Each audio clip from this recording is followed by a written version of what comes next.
In today's Common Sense, Craig Bolanos, the CEO and founder of Wealth Management Group, is here to talk about excess savings. Craig, Americans during the pandemic had plenty of savings. People were locked down, so they weren't spending as much money.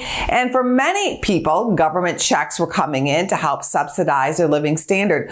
What are your thoughts on the days of excess savings now starting to dwindle? Well, Angela, you're right. This concept of excess savings has been a hot topic ever since the pandemic, and it behooves all of us as investors to understand this as we go through the latter part of the business cycle. The Federal Reserve defines this excess savings as basically the dollar amount of savings over and above where we were from pre-COVID. And at one point in time, the excess savings in this country topped 2.1 trillion. That's trillion with a T. But then all of the households that had received all this pandemic-era subsidy, well, everyone eventually got around to spending because people wanted to make up for lost time. I think lost time is YOLO, you only live once, or FOMO, the fear of missing out. Well, times did quickly change after the lockdown. Money started flowing back into the economy in the form of pent-up demand.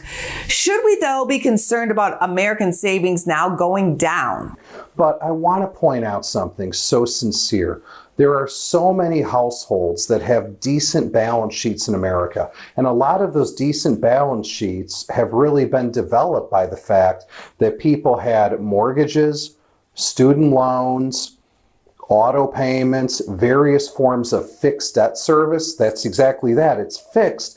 And the interest rates are relatively low. And because people locked in these low interest rates to service its debt, that's allowing the American consumer, for at least those consumers, to be able to manage their household's budgets and still have some of that spending that otherwise would already be drying up. And I think there's just evidence. If I make it a bottom line, Angela, we look at earnings season, companies on the top line and the bottom line, they were good.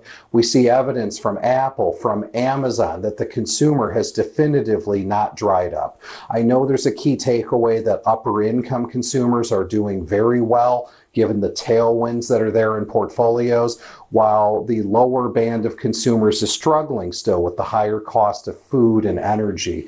But at the end of the day, here's what we know. A lot has been made up of the excess savings dwindling post-COVID, but the reality is, with a decent jobs market, company earnings, and a consumer who's continuing to find ways to spend, if not spending a little bit more frugally, I think of the concern over excess savings is overblown, at least in the near term, relative to 401k investors. I'm Craig Bolanos, the CEO and founder of Wealth Management Group. We exist to help people get retired and stay retired.